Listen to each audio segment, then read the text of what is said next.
Bismillahirrahmanirrahim.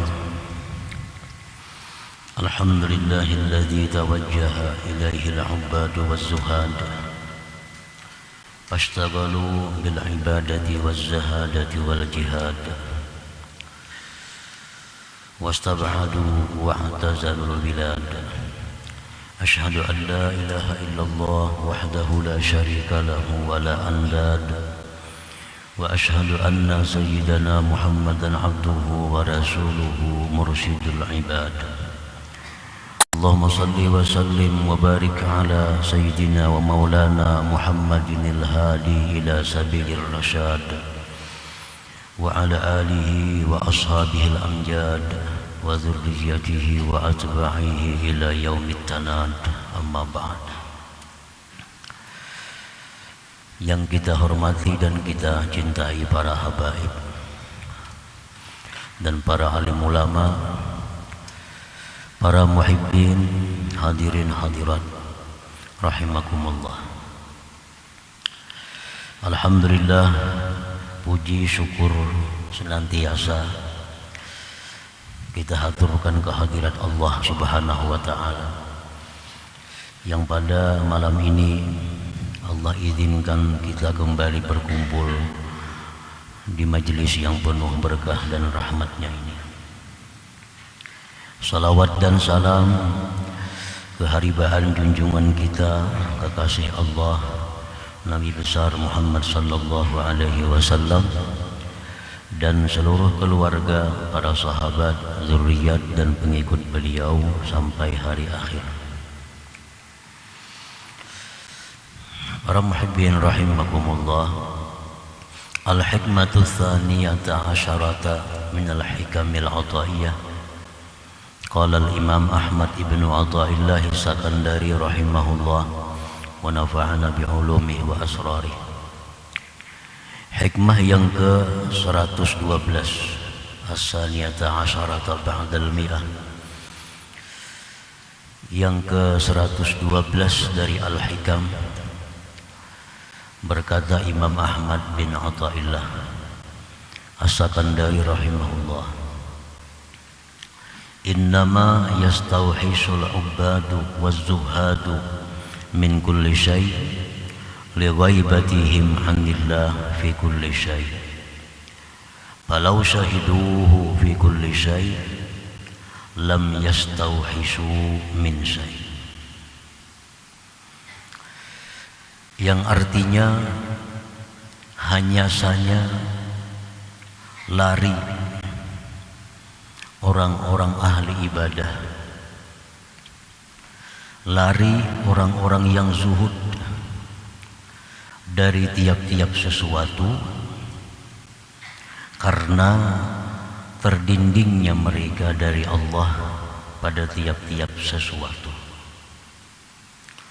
Andai kata mereka itu bisa musyahadah akan Allah pada tiap-tiap sesuatu, niscaya mereka tidak akan lari dari sesuatu itu. Nah, itulah hikmah yang ke-112 dari Al-Hikam. Al-Ubbad hum al-mutawajjihun ila Allah Ta'ala bil ibadatil hissiyah. Ubad itu artinya orang-orang yang berhadap kepada Allah dengan ibadah zahir. Orang-orang yang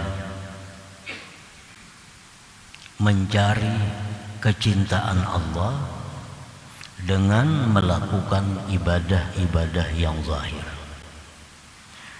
Ubad orang-orang yang berharap dicintai oleh Allah dengan melakukan ibadah-ibadah zahir. Nah, itu ubad. Kalau kita melakukan salat dengan tujuan agar kita dicintai Allah, nah kita ini namanya adalah abid.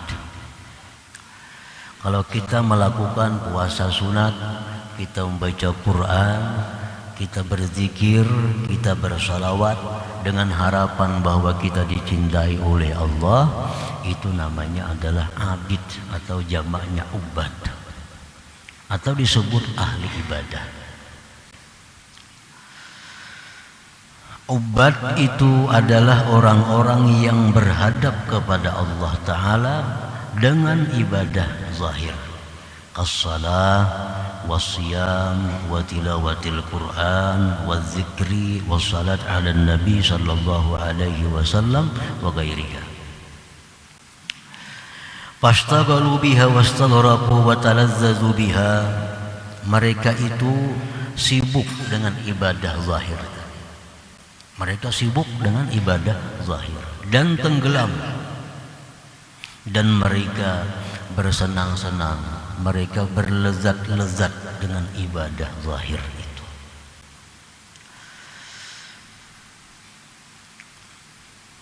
Ma'al hijab an talazzuzin bi syuhudi ma'budihim li'annahum lam yasilu ila ma'rifati rabbihim. Namun mereka itu masih terdinding daripada berlezat-lezat dengan musyahadah kepada Tuhan, karena mereka memang belum sampai kepada makrifat Tuhan mereka. Nah, para muhibbin rahimakumullah, itulah yang namanya ubad tadi. Kalau kita ingin dicintai oleh Allah, jalan yang kita tempuh memperbanyak ibadah-ibadah zahir, maka kita termasuk golongan ini, ubad. Jadi pekerjaannya hanya sembahyang sunat, pekerjaannya memperbanyak puasa, pekerjaannya membaca Quran, pekerjaannya zikir, dan mereka menikmati pekerjaan itu. Namun belum sampai kepada menikmati musyahadah dengan Tuhan, karena memang mereka masih dalam perjalanan untuk menuju ma'rifat kepada Allah Subhanahu wa ta'ala. Waz-zuhadu, dan zuhad. Zuhad ini adalah humul mutawajjihun ila Allah Ta'ala bitarkid dunya wa zinatiha wa ahliha fa'tazalu wa 'ashu bila syai' minad dunya wa talazzazu bizzahadah. Nah, zuhad itu orang yang berhadap kepada Allah dengan meninggalkan duniawi, perhiasannya, pecinta-pecintanya, dan mereka mengasingkan diri, dan mereka hidup dengan tidak ada sesuatu dari dunia, dan mereka menikmatinya. Nah, ini zuhad. Orang ini tidak banyak ibadah sunat, tidak banyak salat sunat, tidak banyak puasa sunat, tidak banyak zikir. Namun yang mereka tempuh jalan untuk mendapatkan kecintaan Allah itu, yang mereka tempuh adalah jalan meninggalkan duniawi. Mereka berpaling dari dunia, perhiasannya, dan pecinta-pecintanya, sehingga mereka mengasingkan diri dan mereka hidup dengan tidak ada sesuatu dari dunia, dan mereka itu menikmati keadaan demikian. Namun mereka masih terdinding daripada musyahadah, daripada kelezatan musyahadah. Memang mereka masih dalam perjalanan untuk menuju kecintaan Allah Subhanahu wa ta'ala. Nah, para muhibbin rahimakumullah, di sini Imam Ibnu Athaillah menjelaskan dua hal jalan agar dicintai oleh Allah. Satu, perbanyak ibadah zahir, perbanyak puasa sunat, sembahyang sunat, baca Quran, zikir, berkumpul orang-orang saleh, menuntut ilmu, dengan harapan demikian dicintai oleh Allah Subhanahu wa ta'ala. Bila dicintai oleh Allah, ada harapan diberi Allah makrifat kepadanya. Nah, adapun jalan yang kedua, orang ini memang tidak ahli ibadah. Tidak ahli ibadah, namun dia mampu meninggalkan dunia dan perhiasannya. Ini pekerjaannya kada banyak zikir, kada banyak sembahyang sunat, tetapi hidupnya jauh dari dunia, jauh dari perhiasan dunia, jauh dari orang-orang yang cinta dunia. Mereka hidup sendiri dan mereka lezat dengan keadaan itu. Nah, ini pun juga jalan yang bisa mendatangkan kecintaan Allah. Dan Allah cinta itu adalah syarat utama untuk dapat ma'rifat kepada Allah Subhanahu wa ta'ala. Para muhibbin rahimakumullah, istawhashu wabta'adu min kulli syai' khaufan ayyu'awwika ibadatahum wa zuhdahum. Mereka ahli ibadah, mereka ahli zuhud, mereka itu lari, mereka itu berjauh dari tiap-tiap sesuatu. Ada orang menawari pekerjaan, kada mau. Ada orang membawai bahan dilan, kada mau. Ada orang membawa organisasi, terima kasih. Ada orang saruan, terima kasih. Karena mereka sibuk dengan urusan mereka. Ahli ibadah sibuk dengan ibadah mereka, ahli zuhud sibuk dengan zuhud mereka, sehingga mereka meninggalkan tiap-tiap sesuatu. Nah, mereka itu lari dan meninggalkan dari tiap-tiap sesuatu karena khawatir bahwa sesuatu itu menghalangi mereka dari ibadah. Karena kalau sudah banyak bergaul, nah, sudah banyak umpat organisasi ini, ikut itu. Nah, khawatir kalau auratnya, wiridnya terganggu. Khawatir kalau puasa sunatnya terganggu. Khawatir kalau zikirnya kurang. Lalu mereka menghindar dari itu. Nah, mereka itu ahli ibadah, mereka itu ahli zuhud, mereka lari dari tiap-tiap sesuatu karena takut bahwa menghalangi sesuatu itu daripada ibadah mereka dan zuhudnya mereka itu. Falau syahidullaha qa'iman bikulli syai' kama syahidahul 'arifun lamastauhashu wa bata'adu min syai' bal anisu min kulli syai'. Seandainya orang-orang ahli ibadat tadi, seandainya orang-orang zuhud tadi, mereka sudah bisa musyahadah kepada Allah. Nah, mereka sudah sampai kepada ma'rifat. Mereka sudah bisa, mata hati mereka sudah mampu menyaksikan bahwa Allah itu berdiri dengan tiap-tiap sesuatu. Nah, seandainya mereka sudah sampai kepada ma'rifat, lalu mereka bisa musyahadah kepada Allah sebagaimana orang-orang yang sudah ma'rifat, niscaya mereka tidak lari dari sesuatu.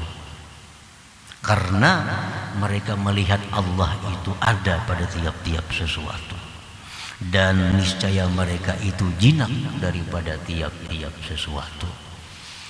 Nah, para muhibbin rahimakumullah. Jadi di sini ada 3 kelompok manusia yang dijelaskan oleh Imam Ahmad Ibnu Athaillah.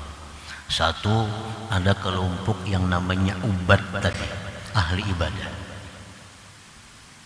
Yang kedua, ada kelompok zuhad, orang-orang zuhud. Nah, ini kelompok ini mereka berusaha agar dicintai Allah. Sebab kalau Allah cinta, Allah akan memberikan kepada orang itu ma'rifat. Nah, yang ketiga di sini tentang orang-orang yang sudah ma'rifat kepada Allah atau al-arifun. Nah, orang-orang yang sudah makrifat dengan Allah ini, mereka sudah bisa menyaksikan Allah itu ada, sehingga mereka tidak lari dari apapun. Nah, sehingga mereka tidak menjauh dari apapun, dan mereka tidak khawatir sesuatu itu bisa menghalangi mereka dari Tuhan mereka. Ini kalau sudah mereka ma'rifat kepada Allah Subhanahu wa ta'ala. Mereka diberikan orang jabatan ini, terima. Mereka diberi orang kekayaan ini, terima. Mereka diberi orang ini, laksanakan. Karena pekerjaan-pekerjaan itu tidak menghalangi mereka lagi untuk musyahadah kepada Allah Subhanahu wa ta'ala. Setiap sesuatu yang mereka lihat, setiap sesuatu yang mereka pandang, setiap yang mereka perbuat, itu semuanya adalah mendekatkan mereka kepada Allah Subhanahu wa ta'ala. Nah, ini kalau sudah orang yang duduk di alam atau di makam makrifat kepada Allah Subhanahu wa ta'ala. Nah, para muhibbin rahimakumullah.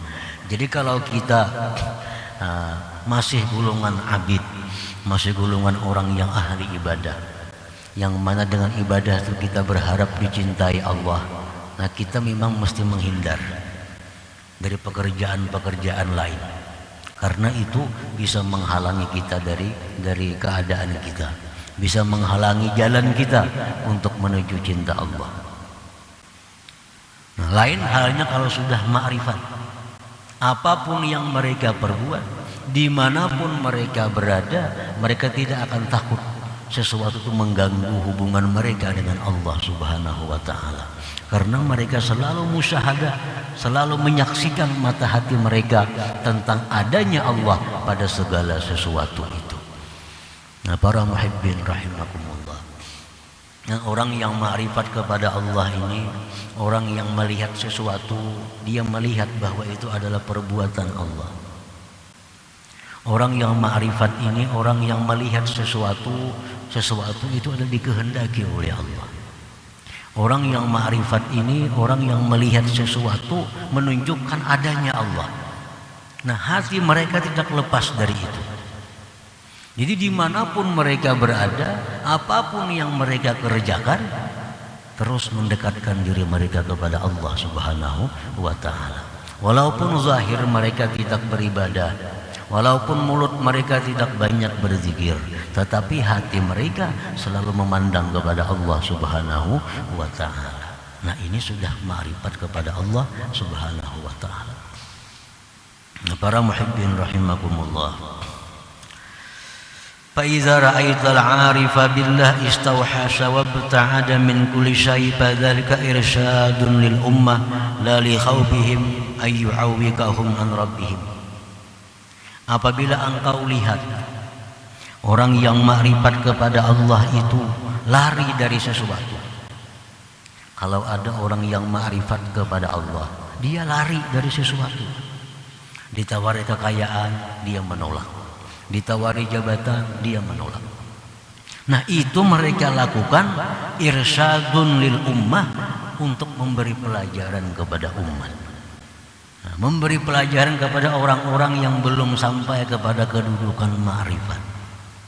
Bukan mereka takut itu menghalangi mereka dari Allah Subhanahu wa ta'ala.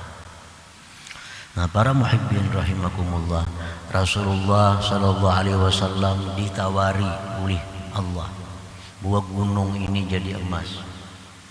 Beliau menolak. Bukan beliau takut bahwa itu mengganggu hubungan beliau dengan Allah, bukan. Beliau menolak itu hanya memberikan pelajaran kepada umat bahwa kedudukan orang yang fakir, yang sabar, yang ridha dan qanaah itu sangat mulia di sisi Allah Subhanahu wa ta'ala. Para aulia-aulia dahulu ditawari menjadi qadhi, mereka menolak. Bahkan sampai disiksa, mereka menolak untuk memegang jabatan qudat qadhi ini. Bukan mereka tidak bisa jadi qadhi, bukan mereka khawatir dengan qadhi itu mereka akan lupa kepada Allah, tetapi mereka menolak itu semata-mata untuk memberikan pelajaran kepada umat bahwa terhadap urusan jabatan qadhi, jabatan hakim, agar hati-hati, jangan sembarang terima kalau memang tidak ahlinya dan tidak bisa ilmunya. Nah, jadi fa idza ra'aital 'arif istauhasa wa bata'ada min syai' fadzalika irsadun lil ummah.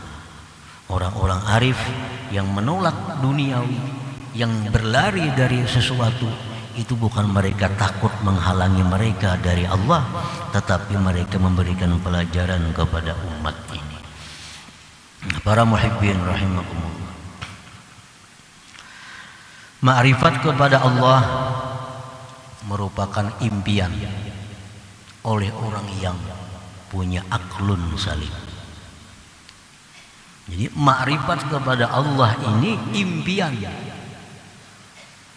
dari setiap manusia yang berakal sehat, yang berakal sempurna. Orang yang hendak ma'rifat ini, ujar Imam Ghazali, orang yang punya selera tinggi.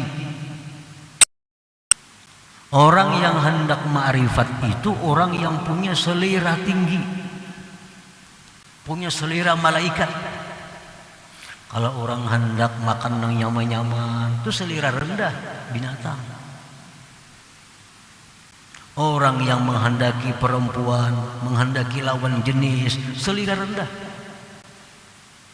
Kalau keinginan kita hanya untuk makan, minum, keinginan kita untuk kawin, memuaskan nafsu, hanya itu keinginan kita, keinginan hewani yang ada pada diri kita, keinginan rendah, sama dengan ayam, sama kambing. Nah, tapi kalau dalam hati kita ada minat, dalam hati kita ada keinginan, dalam hati kita ada hasrat untuk ma'rifat kepada Allah, nah ini baru laki-laki, ini baru manusia, ini baru orang yang punya akal sehat. Nah, selama ini kita hidup nih berapa puluh tahun, adakah ada keinginan kita untuk ma'rifat kepada Allah? Nah, kalau akal kita masih akal kekanakan, akal halus, ada ingin gitu, ada ingin. Bahkan Imam Ghazali mengatakan bahwa itu orang imputin. Orang yang kada hendak ma'rifat itu orang imputin, orang lemah syahwat. Orang lemah syahwat tuh kepingin lah kawin, kada kepinginnya, karena lemah syahwat. Kada kepingin kawin, ditawari perempuan yang cantik, yang bungas, kada di akhiran, karena lemah syahwat. Kalau disuruh itik panggang dihantamnya, sate dihantamnya. Nah, ini orang yang punya selera hewani. Jadi jangan sampai kita masuk golongan orang yang selera hewan ini. Kada perlu kita iri orang-orang yang bergelimang harta, yang kesana kemari, turun naik pesawat, turun naik restoran, hotel, kada perlu iri hati. Itu orang kafir bisa, orang murtad bisa. Yang kita iri, yang kita ingin bahwa kita ini dirasakan oleh Allah di dalam dunia ini ma'rifat kepada Allah Subhanahu wa ta'ala. Ini yang dikatakan oleh ulama, inna fid dunya jannah wa man dakhalaha lam yastaq ila jannatil akhirah. Di dalam dunia ini sebenarnya ada surga. Siapa masuk ke surga itu, dia tidak ingin lagi surga di akhirat. Apakah surga dunia itu? Mereka menyebutnya adalah ma'rifat dengan Allah Subhanahu wa ta'ala. Nah, jadi ini yang kita ingini. Kita menuntut ilmu itu yang kita ingini, agar kita bisa ma'rifat kepada Allah. Ma'rifat bukan hanya ilmunya, bukan hanya pandirnya. Karena ada kitab ilmu ma'rifat ada, yang kita hafal, lihai ban memandirakan itu. Kitab ilmu ma'rifat banyak, yang Latin ada, Melayu ada. Kalau kita menguasai itu, kita bisa menceritakan, bisa mengisahkan, menjabarkan. Tapi yang kita maksud bukan itu. Yang kita tuju adalah kita diberi Allah bagaimana rasanya orang yang ma'rifat dengan Allah itu. Apa contohnya orang ma'rifat dengan Allah? Dia melihat sesuatu bahwa itu adalah perbuatan Allah. Itu adalah kehendaknya Allah. Itu adalah tanda bagi adanya Allah Subhanahu wa ta'ala. Nah, kalau itu ada dalam hati kita, berarti kita selalu dekat dengan Allah. Selalu dekat dengan Allah. Dekat dengan Allah itu merupakan puncak kenikmatan. Tapi bagi orang-orang yang aklun salim, bagi orang yang akal sehat, sulit ini akal kita ini kurang sehat, ini masalahnya nih. Akal kita kurang sehat. Kita itu nyaman kalau ada makanan yang nyaman, kita nyaman kalau ada orang-orang yang kita sukai. Nah, akal kita hanya sebatas itu. Andai kata akal kita sehat, nah kita tentu ingin dekat dengan Allah Subhanahu wa ta'ala. Nah, sehingga melihat apapun kita lihat itu adalah perbuatannya, kehendaknya, dan bukti keesaannya atau bukti adanya Allah Subhanahu wa ta'ala. Para muhibbin rahimakumullah. Jadi makrifat ini Allah kadang akan memberi kepada semua orang. Karena makrifat ini laksana mutiara yang sangat mahal. Tentu Allah akan menitipkan kepada orang-orang yang memang pantas menerimanya. Sesuatu yang berharga, sesuatu yang mahal, yang kalau kita pegang itu kita dalam surga, ini mahal. Setiap yang mahal tentu Allah hanya memberi kepada orang-orang yang Dia cintai. Nah, jadi yang kita usahakan ini adalah agar dicintai Allah dong. Ini yang kita usahakan. Kayak apa supaya kita ini jadi manusia yang dicintai oleh Allah. Kalau kita sudah ada modal dicintai Allah, nah kita ada harapan diberi Allah, dirasakan Allah makrifat itu. Dirasakan oleh Allah bagaimana makrifat itu. Selama ini kita hanya mendengar berita Allah itu maha indah, Allah itu maha mengetahui, Allah itu maha kaya, Allah itu maha kuasa, Allah maha penyayang, Allah maha pengasih, Allah maha pengampun, maha sempurna. Selama ini kita hanya mendengar kabar. Nah, kalau Allah menampakkannya kepada kita sehingga kita bisa merasakannya, bahwa itulah makrifat kepada Allah Subhanahu wa ta'ala. Nah, jadi kita cari supaya Allah tuh cinta dulu lawan kita. Kayak apa supaya Allah tuh katuju dulu lawan kita.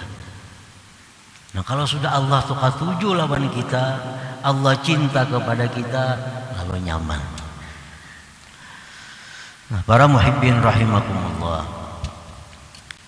macam-macam jalan untuk mencapai cinta Allah. Salah satunya jalannya adalah memperbanyak ibadah sunat.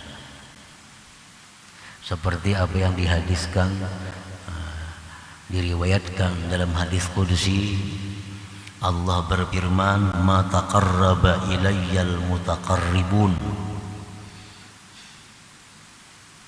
bimithli ada'i ma aftaradtu 'alaihim wa la yazalu 'abdu yataqarrabu ilayya bin nawafil hatta uhibbah." Ujar Tuhan, tidaklah bertakarrub kepadaku orang-orang yang bertakarrub itu seperti menunaikan yang aku fardukan atasnya. Artinya takarrub yang paling disukai Allah itu adalah melaksanakan yang diwajibkan oleh Allah. Sesuatu ibadah yang sangat disukai oleh Allah adalah ibadah yang wajib kita kerjakan. Ini yang wajib dulu dirisakan, yang wajib diselesaikan. Kalau kita ada hutang-hutang puasa, biarin dulu puasa. Hanya puasa Senayan Kamis, hanya puasa yang lain-lainnya. Tapi habiskan dulu keadaan kita, karena keadaan yang wajib itu wajib. Ada sembahyang kita sembahyang yang belum dibayar, bayari dulu. Karena ibadah yang paling disukai Allah adalah melaksanakan yang dipardukan oleh Allah. Nah, sesudah melaksanakan yang dipardukan Allah selesai, senantiasa hambaku itu mendekatkan diri kepadaku dengan yang sunat-sunat. Nah, habis sembahyang yang fardu sudah lunas, ayo perbanyak witir, duha, tahajud, awabin, sembahyang tubat, macam-macam. Itu sudah selesai yang fardu. Perbanyak sunat hatta uhibbah, sehingga aku cinta kepadanya. Sehingga aku cinta kepadanya. Maka bila aku cinta kepadanya, ujar Tuhan, jadilah aku ini adalah dia. Artinya orang ini diberi Allah ma'rifat. Kalau sudah Allah cinta kepada orang itu, Allah memberikan ma'rifat kepadanya. Nah, ini orang yang mencari kecintaan Allah melalui memperbanyak ibadah sunnah. Nah, yang kedua, Imam Ahmad Ibnu Athaillah tadi menjelaskan bahwa untuk mencapai ridha Allah itu, kecintaan Allah itu adalah zuhud fid dunia. Ini walaupun kada banyak zikir, kada banyak salawat, kada banyak baca Quran, kada tahajud, tapi zuhud. Dia tinggalkan dunia, dia tinggalkan perhiasan dunia, dia hilangkan hatinya ketergantungan dengan dunia. Ini kada banyak beribadah orangnya, cuma lawan dunia kada ada hasrat. Dengan dunia kada terikat, dengan dunia kada tergantung hatinya. Nah, ini jalan juga untuk mencapai kecintaan Allah, untuk mencapai ma'rifat kepada Allah. Rasulullah SAW bersabda, izhad fid dunya yuhibbakallah. Ujar Nabi, zuhudlah engkau pada dunia. Arti zuhudlah engkau pada dunia itu hilangkan ketergantungan hatimu dengan dunia. Hilangkan ketergantungan hatimu daripada dunia, niscaya Allah cinta kepada engkau. Yuhibbakallah. Ada orang dikisahkan di zaman Nabi Isa alaihissalam, orang berzikir di suatu majelis. Ada laki-laki kada umpat, guring di tanah, di bawah pohon. Ujar Nabi Isa, "Oi laki-laki, macam kenapa kada umpat orang majelis itu? Ramainya orang berzikir sana." Gesi laki-laki, biar aja, orang kada umpat ke sana, tapi orang kada cinta dengan dunia. Nah, mungkin Nabi Isa, cukup bagi engkau itu amalan engkau. Cukup bagi itu amalan engkau. Walaupun kada banyak zikir, kada banyak salawat, kada banyak baca Quran, tapi hatinya tidak ada tergantung dengan dunia. Nah, ini sangat cepat juga mendatangkan cinta Allah Subhanahu wa ta'ala. Nah, jadi kita yang cinta dunia ini, nah, jalan untuk mencapai cinta Allah, ya, perbanyak ibadah, perbanyak zikir, perbanyak salawat, perbanyak baca Quran, perbanyak sembahyang sunat. Nah, mudah-mudahan dengan jalan itu kita bisa dicintai oleh Allah Subhanahu wa ta'ala. Itu jangan tak parak. Memberiakan rumah kada wani, memberiakan motor kada wani, memberiakan kabun kada wani, memberiakan toko kada wani, sudah nyata. Nak jadi orang zuhud nih. Jalan zuhud yaitu lari daripada dunia. Nah, kalau jalan itu kada sanggup, jalan itu kada bisa, ada jalan lain. Nah, jadikan wirid Quran 3 juz sehari, zikir 10.000 sehari, salawat 1.000 sehari, sembahyang sunat 100 rakaat sehari. Nah, dengan demikian akan jadi kecintaan Allah Subhanahu wa ta'ala. Nah, selanjutnya hikmah yang ke-113. Hadratin Nabi sallallahu alaihi wasallam, al-Fatihah. Iyyaka na'budu wa iyyaka nasta'in, ihdinas siratal mustaqim. Ya Allah biha, ya Allah biha, ya Allah biha husnul khatimah. Ya Allah biha, ya Allah biha, ya Allah biha